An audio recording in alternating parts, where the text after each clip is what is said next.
you have the break, okay? You've been right more times than I have, and that's looking pretty good. I like the Kayn lock-in, though. We haven't seen a lot of Kayn on the big stage, especially recently. I'm trying to think of advantages that he would have in the jungle. I think his early pressure, the ability to invade, because looking at the composition the CLG Academy has put in right here, that has got to be that funnel strat like you were talking about. But where does the Tahm Kench fit into that? Well, he's just going to be supporting. It looks like it's just going to be into the turret. It means that playing around this bottom side, like those Raptors, will be so much easier for Levi because he can trust his bottom lane to be able to follow up and back him up with any sort of invade like this. He should be able to, no problem, no questions asked, get this red buff and maybe even the Krugs for his trouble because his bottom lane is so shoved in and because mid lane continues to shove in. So that's good news for 100 Thieves, but down here in this bottom lane. All right, Stunt goes in, setting up the route onto Phil.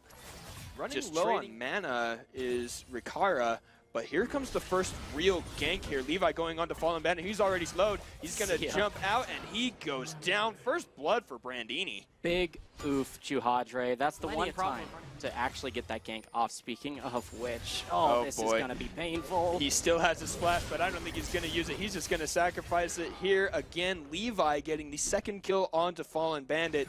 You know, looking really, really good at monitoring where he is in relation to the turret. Tuesday gets engaged on the Quill for the heal. Tuesday not taking as much damage. And the spit is not going to help out much in this dive.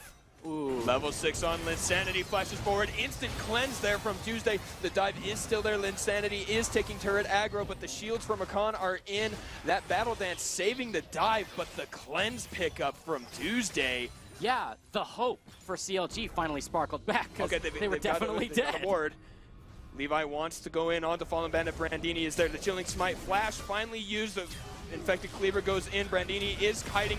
Brock saves the day underneath the turret, popping the stopwatch, the stun because of the passive and the answered kill. Tuesday gonna pick it up on the Levi, and CLG Academy are back in this game. Yeah, they tie up the kill score. They're gonna lose the first brick in this bottom lane for their troubles because they had Tuesday teleport up there, but a great choice, turn things around, get a couple kills for himself and save the life over chasing, flashing forward aggressively. Because, I mean, the best case scenario, Brandini's trying to die Fallen Bandit. Now he can 1v1 with that ultimate ticking, but that's, you have to pray. Down, here's the teleport forward. This will be He's going to get the CS as best he can. He's going to get the rest of the wave. He has no flash. He dodges in, teleport up, and man, they don't want Fallen Bandit to play League of Legends. Precisely this. And 100 Thieves clearly knows how to play against it, and they've set up very well to, like you said, disallow Fallen Bandit from playing League of Legends. You just don't get to join in on the action. So turrets, they have this pressure. With taking outer turrets, they open up the jungle so much that it's easier to contest camps and engage. It's really just if they can get a nice flank, perhaps, with the use of Abyssal Voyage, or Wiggly can turn something around. There's a weird slow here on the stream. So they're going to pick up the second Elemental Drake of the game. Cloud Drake will help them even more, actually.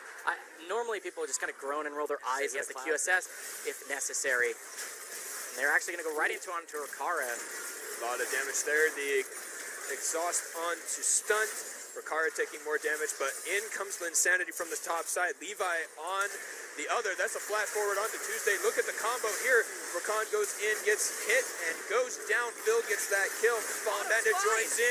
Otto is full hit points. Fallen Bandit is going to take a lot of damage. There's the calling, and the jump in. Levi goes in onto Tuesday, but deals no damage. Otto jumps in and gets yet another kill. Sleeping Trouble Bubble goes wide, but this was the fight for CLG Academy. Going to get them back into this game. Juhadre wants to at least shove out mid and mean there's less minions to be burned up afterwards, but oh jeez, that was such a turnaround, and it was right what we were talking about right now that belongs in Academy. Sneaky should be on the main spot.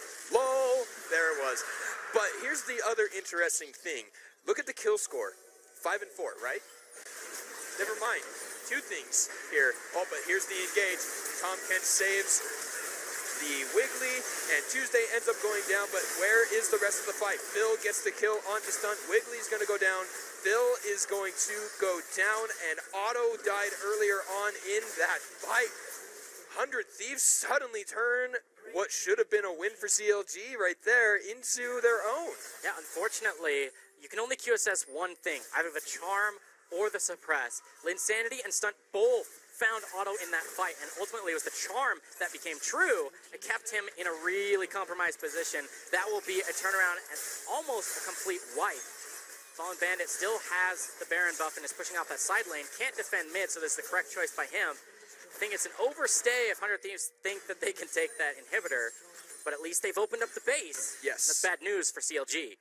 It is, and I wanna ask your opinion on an item choice here. Engage, which should be happening here. There it is. Tuesday is the first target. Levi jumps into Wiggly.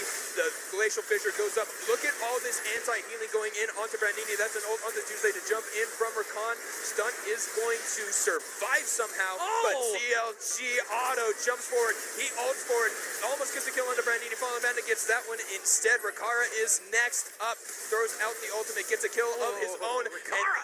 Everything turned around. Otto ends up going down. Levi on a rampage, but that fight was close, Superman. Not like the last one. The mistakes that I've seen from either of these teams have really just been overconfidence, I'm going to say. Yes. Right there, Otto flashing aggressively at the far end of that fight. Definitely a misplay. Just takes too much damage and can't 1v3. He's kind of forward into that walled off area. Items for Rakara there on the Xayah. Looking really, really strong. They've come right back. They were down 2,000-ish gold and are now up about 400. 100 Thieves are not giving this up without a fight. Not at all. Still an incredibly close game. You can see the gold. We're at 31 minutes, Andre, and there's only about 600 gold separating these teams. That's next to nothing. And interestingly enough, Rakara is within 70 farm of a funneled Kaisa. That's some serious farm. Teleport comes through. They're going to start up the Baron just on a whim. Oh boy, I think they have the damage, but do they have the fight? Look at the culling here, going to deal a lot of damage. Abyssal Voyage jumping in, a good bait here for the Rakan. Ultimate Rakan is dead. Otto is now starting here. The Baron does go the way of 100 Thieves. They are trapped in the Baron pit. Rakara is going to go down next, as does Brandini, but somehow Rakara gets a kill himself. But the triple kill now in favor of Otto. They're going to teleport into the lane, save that push.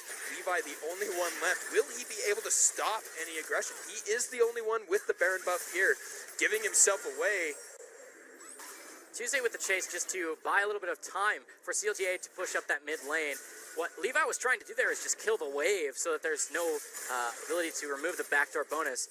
It wouldn't really make that much of a difference, and you have this much damage hitting the turret. They're able to take this down with 15 seconds or so, close to 20. They should be able to take the inhibitor and back off, looking for a reset. The CS scores, we saw the gold down there for just a second, but we'll talk about it in a moment. Here comes the engage. Otto is burst like he was nothing. Wiggly the next target, and 100 Thieves just destroy the bot lane. They can rotate so fast with the triple Cloud Drake, we haven't really touched on because they've just been accruing them over the length of this game, but allows them to just run down there and take down Otto and Wiggly. And with Otto gone, it's incredibly difficult to defend here. And remember, they're still Baron on Levi. Levi, with so much damage in this assassin form, has been able to hold this cannon wave in place. They're diving onto Nexus turrets. I think that that's a little bold here. Fallen Bandit going to jump into the stopwatch, but Phil is there ready to save him. They do have the Baron buff, but now Otto is, they still have 15 seconds. Superman, I think that they're just going to go for the win. There's the ult onto Tuesday. Fallen Bandit jumps in to try and get something, and now it's Wiggly versus the world. Will they be able to make it? Phil going to take just a little bit longer here, and they're on the Nexus, and that is it. 100 Thieves Academy taking down CLG. In the blink of an eye.